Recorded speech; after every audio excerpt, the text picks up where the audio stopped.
Oats ചെറുപയർ ദോശ ഉണ്ടാക്കാനായിട്ട് ഇത് കണ്ടില്ലേ, ഇത് ഓട്സും ചെറുപയറും കൂടി ഒരുമിച്ച് നമ്മൾ വെള്ളത്തിലിട്ടേക്കാണ്. ഇത് അളവ് എങ്ങനെയാണെന്ന് വെച്ചാൽ 2 ഗ്ലാസ് ഓട്സിന് 1 ഗ്ലാസ് ചെറുപയർ. നമ്മൾ ഇപ്പോഴത്തെ സോക്ക് ചെയ്തിട്ടിട്ടേ ഉള്ളൂ. ഇതൊരു ഓവർനൈറ്റ് നമ്മൾ സോക്ക് ചെയ്തിടണം. അത് കഴിഞ്ഞ് നാളെ രാവിലെ ഈ വെള്ളം ഒക്കെ ഊറ്റി കഴിഞ്ഞിട്ട് നമ്മൾ മിക്സിയിലിട്ട് അടിക്കണം. അതിൻ്റെ കൂട്ടത്തിലടിക്കാൻ കുറച്ച് ഇൻഗ്രീഡിയൻസ് ഉണ്ട്. അതാണ് നമ്മുടെ ഇത്. ഈ സംഭവം ഇച്ചിരി മുന്നേ ഞാനിവിടെ നന്നാക്കിയിട്ട് അതിനകത്ത് വെച്ചതേ ഉള്ളൂ. കുറച്ച് കറി ലീവ്സ്, ഒരു 2-3 വറ്റൽ മുളകുണ്ട്, പിന്നെ കുറച്ച് 3-4 ചെറിയ ഉള്ളി. ഇതിൻ്റെ കൂട്ടത്തിലേക്ക് ഒരു ഇഞ്ചി കഷ്ണം, ഇഞ്ചി ഉണ്ടെങ്കിൽ ഇഞ്ചി ഇടാം, പിന്നെ കുറച്ച് ആവശ്യത്തിന് സോൾട്ട്. എന്നിട്ട് മിക്സിയിൽ അടിച്ചെടുത്തിട്ട് നമുക്ക് ദോശ ഉണ്ടാക്കാം.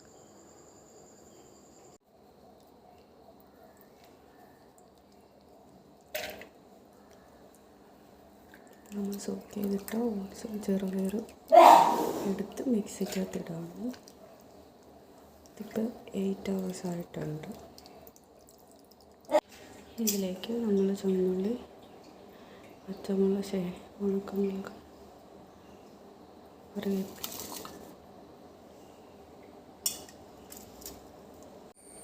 ഉപ്പ്.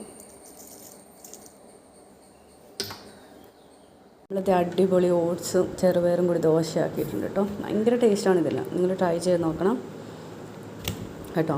ഇത് 1, 2, 3 ഞാനിപ്പോൾ കഴിക്കാൻ പോവാം. പിന്നെ അത് വേറെ കുറച്ച് മാറ്റി വെച്ചിട്ടുണ്ട്. നല്ല മാങ്ങ അച്ചാർ. ഇത് വീട്ടിൽ മാങ്ങ പറിച്ചുണ്ടാക്കിയ മാങ്ങ അച്ചാറും, പിന്നെ ഇത് വീട്ടിലെ നല്ല പൊളിയ മാങ്ങയുടെ ചമ്മന്തി. മാങ്ങ അച്ചാറും മാങ്ങ ചമ്മന്തി ഇത് കൂട്ടിയാണ് ഞാൻ കഴിക്കണത്. നിങ്ങൾക്ക് എന്ത് വേണേൽ കൂട്ടി കഴിക്കാം കേട്ടോ.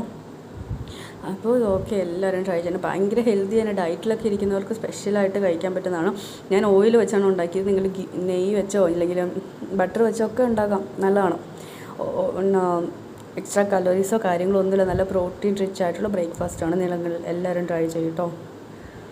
അപ്പോൾ ഇതിനായിട്ട് ഞാൻ യൂസ് ചെയ്ത ഓട്സ് ഇതാണ് കേട്ടോ. ക്വേക്കറിൻ്റെ പോളിഷ് ഓട്സ്, ബ്രിട്ടീഷ് ഡെലീഷ്യസ്ലി ക്രീം. ഇത് 1.5 കിലോയുടെ ഒരു പാക്കാണ്. ഇത് സത്യം പറഞ്ഞാൽ റേറ്റ് ചോദിച്ചാൽ ഇത് നമ്മുടെ ഇന്ത്യൻ ഐറ്റം അല്ല. ഇത് എബ്രോഡിൽ നിന്ന് വന്നപ്പോൾ കൊണ്ടുവന്നതാണ് കേട്ടോ. ഇത് UK ഐറ്റമാണ്. ഇതിൻ്റെ റേറ്റ് കാര്യങ്ങൾ ഇവിടെ നോക്കിയിട്ട് കാണുന്നില്ല.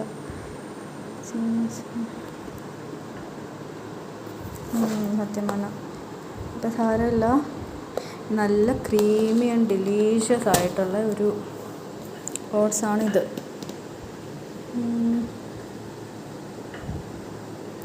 പക്ഷേ ഇതിന് വേറൊരു പ്രോബ്ലം ഞാൻ കണ്ടേക്കുന്നത് തന്നെ, ഇത് ക്രീമി ആൻഡ് ഡെലീഷ്യസ് ആണെങ്കിലും ഇതിനൊരു പ്രോബ്ലം ഉണ്ട്. ഇത് നമ്മൾ ഓവർനൈറ്റ് സോക്ക് ചെയ്ത് നമ്മൾ ഓട്സൊക്കെ യൂസ് ചെയ്യില്ലേ, കുക്ക് ചെയ്യാതെ തന്നെ. അപ്പോൾ ഓവർനൈറ്റ് സോക്ക് ചെയ്തിട്ട് നമ്മൾ അതിൽ ഫ്രൂട്ട്സോ എന്തെങ്കിലും നട്ട്സോ ഒക്കെ ആഡ് ചെയ്ത് നമ്മൾ കഴിക്കുകയാണെങ്കിലും ഭയങ്കര കയ്പ്പാണ്, എന്തോന്നറിയില്ല. അതല്ലാതെ നമ്മളിപ്പോൾ അത് മിക്സിയിലിട്ട് അടിച്ചൊരു ഷേക്കായിട്ട് കഴിച്ചാലും അതിലൊരു ഭയങ്കര കയ്പ്പാണ്, നമുക്ക് കഴിക്കാൻ തോന്നില്ല. ഇത് കുക്ക് ചെയ്ത് മാത്രം അല്ലെങ്കിൽ അങ്ങനെ ഒരു കഴിക്കാൻ പറ്റുന്ന ഓട്സാണെന്ന് തോന്നണത്. എന്തോ അത് ഓവർനൈറ്റ് സോക്ക് ചെയ്തിട്ട് അതിന് കയ്പ്പാണ്. റീസൺ എന്താണെന്ന് അറിയില്ല, അതാണ്.